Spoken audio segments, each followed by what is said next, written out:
Yorana, merci d'être sur Polynésie la première pour suivre l'actualité à la une de ce vendredi à 30 avril. Avec la fin des Toata, le tarif de la baguette de pain pourrait être revu à la hausse à 60 francs. La deuxième augmentation en moins de 2 ans. C'était une demande des boulangers pour pérenniser leur profession. Les consommateurs sont plutôt d'accord.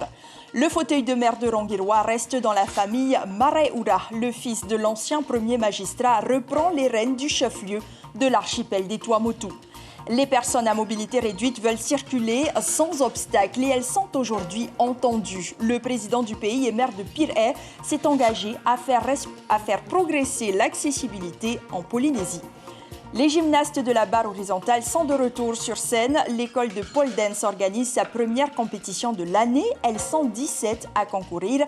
Ar-Ihuetef Afana nous dira si le spectacle est à la hauteur des attentes. Et notre Aai Whenua nous emmènera à Huahine encore pour découvrir les plus beaux jardins de Maroé. Grâce au concours Jean-Béli Ma Commune, les petites mains continuent d'entretenir les sites pour le bien commun. Seriez-vous prêt à dépenser 60 francs pour une baguette de pain, soit 3 francs de plus? Une revalorisation du prix accélérée par la disparition des pièces de 1 et 2 francs dès le mois de septembre prochain. Le vœu du syndicat des boulangers formulé en 2019 auprès des instances du pays pourrait alors être exaucé 2 ans plus tard. Les explications de Mélissa Chang et Sandrouli. Elle est à la fois croustillante à l'extérieur et tendre à l'intérieur. Avec l'arrêt des Toota, les arrondis seront plus simples pour acheter une baguette de pain. Ce produit de première nécessité pourrait s'élever à 60 francs. Les consommateurs sont plutôt favorables. Je trouve que c'est normal parce que ça fait un peu longtemps maintenant. Le prix du pain n'a pas été augmenté. Ouais, moi je trouve que c'est normal. Le travail du pain, c'est un peu dur. C'est cher. Mais quand je pense, c'est pour ceux qui travaillent, qui se réveillent à 2 h du matin pour faire le pain. Moi, à ce prix-là, ça vaut le coup. Moi, quand je pense, c'est pas cher. Parce que vu que la vie aussi, aujourd'hui, ça a amélioré, mais au Tuamotu, c'est plus cher le pain au Tuamotu qu'ici à Tahiti. Alors, pour moi, ça va. Son tarif de base a été revu à la hausse en 2 étapes. Il est passé de 53 francs à 57 francs en novembre 2019.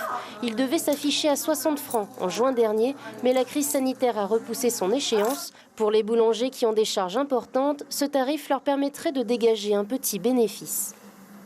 Tu sais qu'à 60 francs, nous, on ne gagne pas beaucoup d'argent. À 60 francs, tu sais, nos salariés, tu as la CPS, tu as les congés et tout ça à payer, c'est très cher. La main-d'œuvre coûte plus cher que la farine. La main-d'œuvre est très très chère. Et en plus, tu sais que dans la vie, lorsqu'on avait investi de l'argent, on doit gagner quelque chose. Bon, je ne dis pas on fait de l'or, mais on doit gagner quelque chose. Si la décision de modifier le prix de la baguette n'est pas encore actée par le gouvernement, elle est étudiée pour garder une cohérence avec l'arrêt des pièces de 1 et 2 francs prévu en septembre. Les boulangers ont été reçus par le gouvernement lundi dernier. Une nouvelle rencontre est prévue la semaine prochaine. À Rangiroa, on a le sens de la famille. Tahuhu Maraeura, fils de Teina Maraeura, prend aujourd'hui les commandes de la commune. « Repose-toi et je vais reprendre le flambeau », a-t-il déclaré à son père. Sans surprise, la majorité a suivi les consignes données par l'ancien maire déchu de son mandat, quand d'autres se sont ouvertement opposés. Le résumé de cette élection est signé Jacques Damour et Ignacio Raveino. Au complet, les 27 membres du conseil municipal ont répondu présents à l'appel de leur nom. Le Tavana de Makatea, Julien May, doyen de séance, s'est exprimé.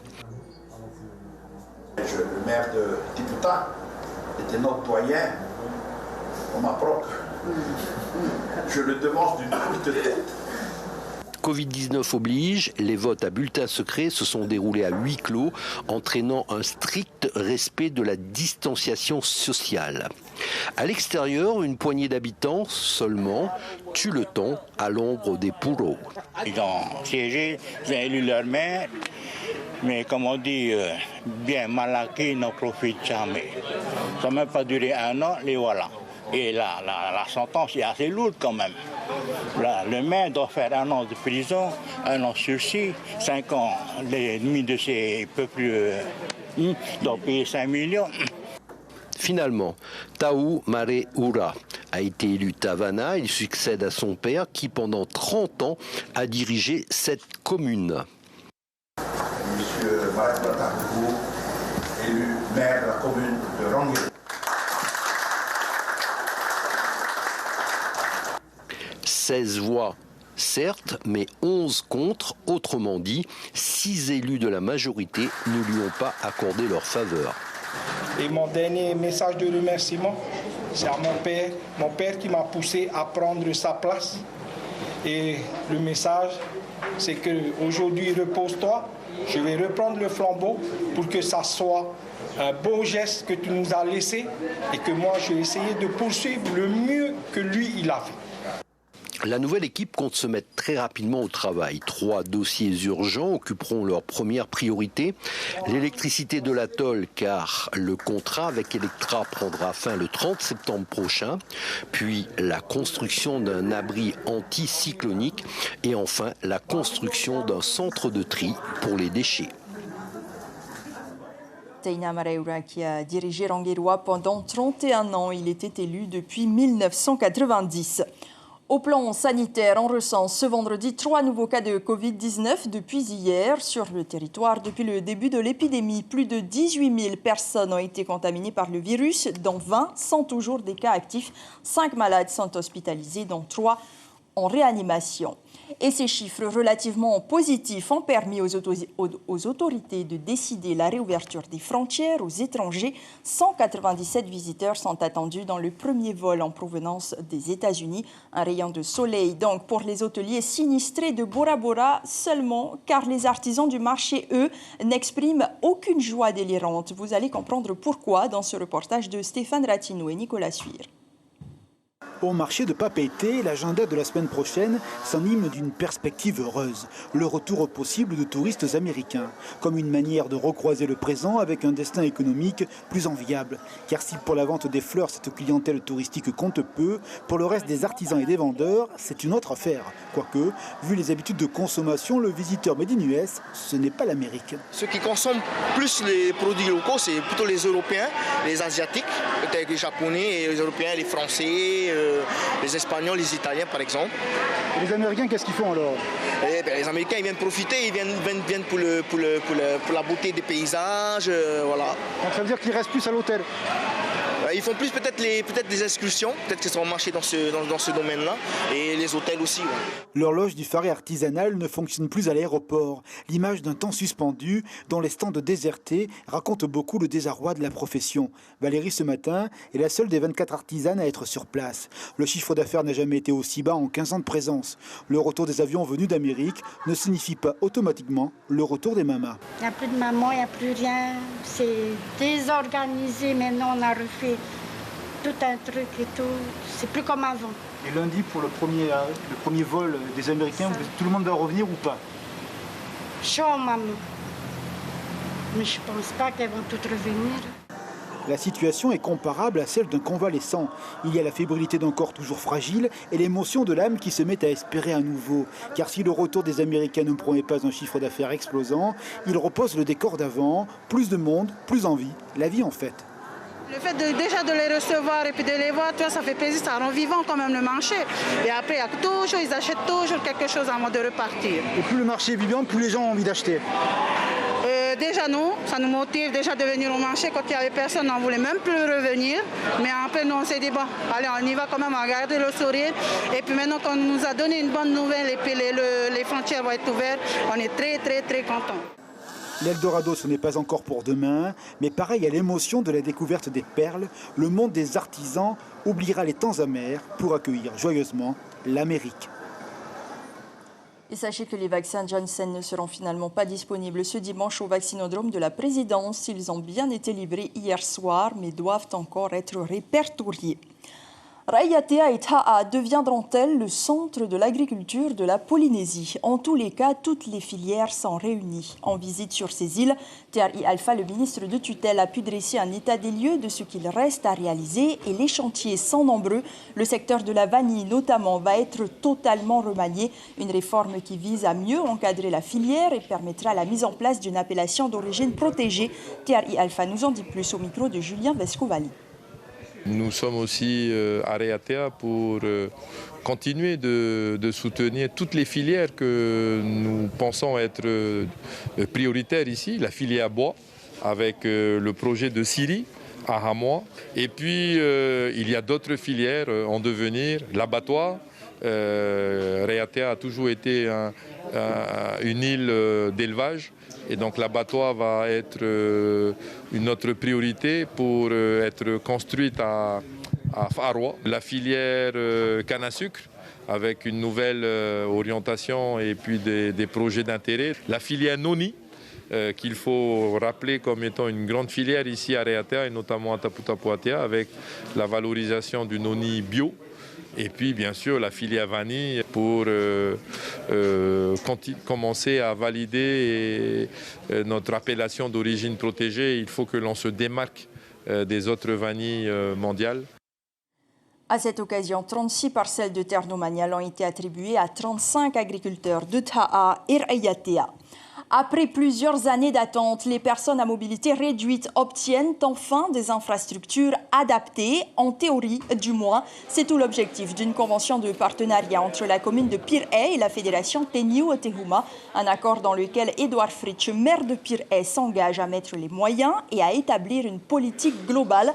En clair, permettre aux PMR de circuler en toute liberté et sécurité sur des accès adaptés. Henriette Kamia est la première à se réjouir de cette prise de conscience. On l'écoute, elle répond à Hiro Terorotua. Aujourd'hui, je sens vraiment qu'il y a une implication. On passe à l'écrit, on passe à des conventions. C'est plus on promet et après on attend. Je suis sûre que l'année prochaine, on va voir, selon le constat que l'équipe technique de la commune de Pir'e a fait sur sa commune, en voyant là où il faut améliorer, là où vraiment il y a beaucoup de problèmes pour le déplacement des personnes PMR, je sais que d'ici l'année prochaine, on pourra mesurer l'évolution des travaux. À Papeete, les promesses ont été concrétisées dès le mois de mars. Les aménagements PMR étaient donc prêts à être utilisés pour la journée des mobilités et de l'accessibilité. Plus de 200 participants ont pris le départ d'une course organisée au centre-ville. L'occasion alors de rappeler la nécessité de rendre les lieux publics accessibles à tous. Caroline Fari, Hiro Terorotua. Ils sont prêts à en découdre pour une course de 2 km dans les rues de la ville. Problème de mobilité ou pas, tous participent. Une première expérience pour la plupart et un constat, l'accessibilité laisse encore à désirer. Tous les accès ne sont pas accessibles. Et par rapport à certains pays comme la Nouvelle-Zélande, je pense qu'il faut vraiment faire un effort là-dessus pour que nous, personnes à mobilité réduite, on soit vraiment acceptés dans la société. On est content aujourd'hui parce qu'on est venu pour courir. Hein? On va courir pour nos centres et pour la directrice aussi. Hein? On s'est entraîné d'abord au début. Hein? On a appris des choses à notre centre. Hein? Après, petit à petit, on a amélioré aussi dans le journée sport à nous qu'on faisait. Hein? Voilà, petit à petit, ça donnait ça, hein? Deuxième place. Le principe de l'accessibilité pour tous, la municipalité s'y attelle depuis plusieurs années avec des trottoirs améliorés. Un vaste programme au vu d'une urbanisation d'un autre âge. Aussi, tous les leviers sont bons pour y arriver. Au niveau des trottoirs, il y a certains endroits, je t'assure Caroline, c'est vraiment dur à adapter parce que, comme disait le secrétaire général, ce sont des vieux bâtiments où les gens ont fait des trottoirs très hauts hein, à cause des inondations. Hein. À l'époque, on n'avait pas pensé à tout ça. Il y a le Totatour en ce moment. Et nous, on a fait exploser les délais donc, avec la collaboration active des commerçants. Donc on espère atteindre un montant important pour pouvoir supporter les actions menées par la Fédération. Les soutiens étaient nombreux ce matin pour cet événement mondial. Les candidates à Miss Tahiti ne s'y sont pas trompées. Le glamour au service d'une population soucieuse de son intégration dans la société. Et pour l'heure, c'est l'Académie tahitienne qui est soucieuse de trouver ses meilleurs candidats au poste d'académicien. L'appel à candidature s'est terminé ce vendredi. Le nombre reste provisoire. Ils sont 26 candidats à pourvoir aux 4 fauteuils proposés. Pour rappel, une connaissance de la langue tahitienne et de l'outil informatique ainsi qu'une disponibilité pour assister aux travaux était exigée. Les gymnastes de la barre horizontale offrent leurs plus belles prestations ce soir. Une compétition de pole dance se déroule actuellement à la Maison de la Culture. Elle s'adresse à toutes les personnes sans restriction d'âge et quel que soit leur niveau. Nous allons sur place rejoindre Arihwe Tif Afana. Arihwe, dites-nous si le public est au rendez-vous après un an d'arrêt. Bonsoir Ayata, bonsoir à tous. Oui, le public est au rendez-vous. Pourquoi? Tout simplement parce que ce soir, l'école Tahiti Pole Art organise la toute première compétition de pole dance à Tahiti. Les compétitrices devront performer sur les 2 barres qui sont derrière moi. Alors il y a une barre en spinning et une barre en statique. Pour le coup, je suis accompagné ce soir de Veyana Mahinui, professeure et directrice de l'école Tahiti Pole Art. Veyana, bonsoir. Alors, c'est la première fois que vous organisez ce type de soirée. Pourquoi une compétition de pole dance? Eh bien, on va dire que ça fait déjà quelques années que la plupart de mes enfants, de mes élèves réclament une compétition. Elles cherchaient des compétitions à l'étranger. Hormis à l'étranger, les compétitions ne sont pas autorisées pour les enfants jusqu'à l'âge de 12 ans. Et j'ai quand même beaucoup d'enfants de moins de 12 ans qui souhaitaient faire des compétitions. Donc, on a mis ça en place pour elles. Et puis, parce que c'est dans l'air du temps, on aime un peu se challenger et voilà. Alors, qui dit compétition, dit jury. Alors, quels sont les critères de jugement pour espérer gagner cette compétition et pourquoi 2 poteaux? 2 barres, pardon. Alors, la compétition de pole dance est particulière parce qu'elle va mettre en avant plusieurs aspects, notamment la partie danse, donc tout ce qui est grâce, synchro, musicalité, mais également la partie plus performance, tricks, qui se rapproche un peu plus de la gymnastique.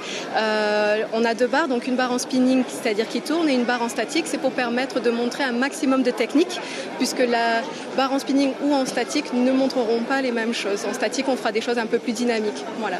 Est-ce que vous avez prévu d'autres événements?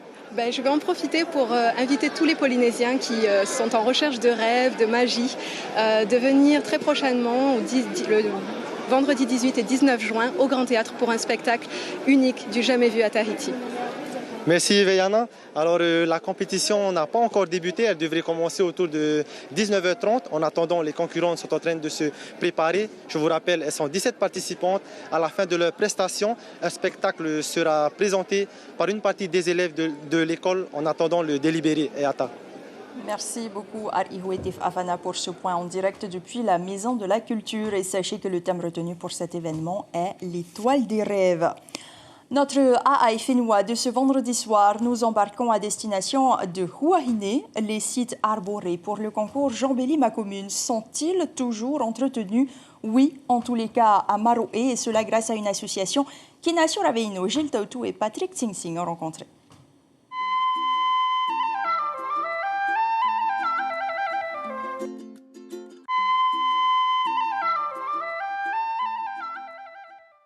Il faut prendre un peu de hauteur pour avoir conscience de la tâche qu'a accomplie l'association Te Hotu Te Tamanu Maroe. Par la suite, Jordan a été embauché en tant que CAE pour aider à entretenir ce site. C'est tous les jours à nettoyer. Enfin, pas y passer même, c'est tous les mois. Et là, j'ai un mois qui reste. Après, j'ai fini mon travail. Pour lui, par contre, le travail continue. Philippe a quasiment donné naissance à ce jardin. Le président de l'association Te Hotu Te Tamanu Maroe n'hésite pas à mettre la main à la pâte pour que ce site ne tombe pas en désuétude. C'était pour le concours Jean-Béli Ma Commune, c'était en 2018 qu'on a commencé à embellir cet endroit. Et puis du coup, comme je viens de dire, on a eu le 2e prix du concours aux îles sur le vent. Donc c'était agréable quoi. Donc on lâche pas, on continue jusque là-bas. Mais rien n'était gagné d'avance. Ce parc, pourtant bien situé devant la baie de Maroé, a longtemps été délaissé. Le temps y a fait son œuvre, bien aidé par certains habitants indélicats. C'était sale ici, c'est que des pourreaux ici.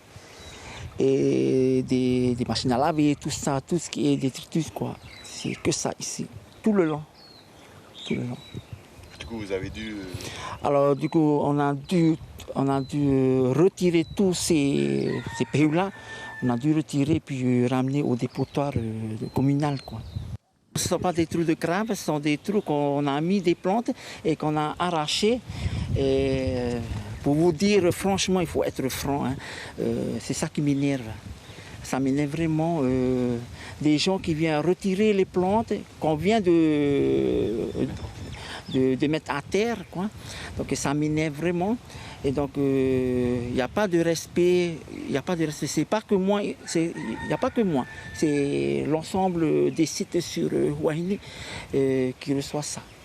Mais cela n'empêche pas Philippe d'accomplir sa tâche pour le bien commun selon ses propres mots. Un soupçon de débrouillardise et quelques gouttes d'huile de coude, cela suffit pour entretenir ce lieu.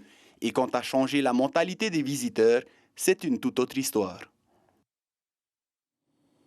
C'est la fin de ce journal. L'information principale retenue pour ce soir concerne le prix de la baguette de pain qui devrait être revalorisé dans les jours à venir sous réserve de l'avis du gouvernement.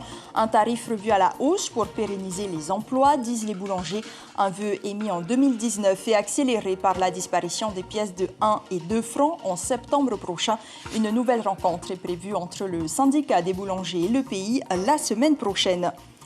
Juste après ce journal, c'est une soirée 100% musique que Polynésie la Première vous propose. Avec d'abord le concert Tuiro qui rendait hommage à Bobby Holcomb.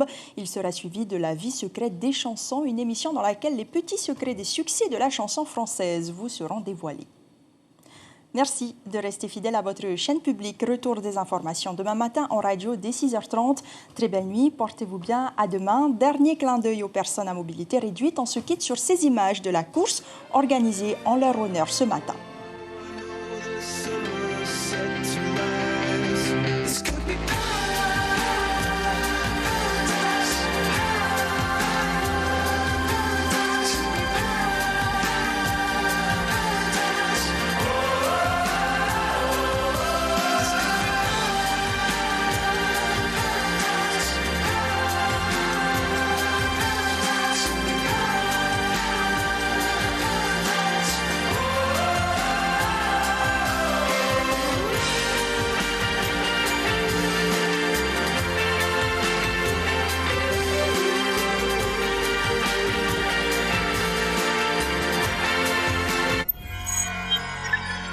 Retrouvez ce programme en replay sur notre site internet.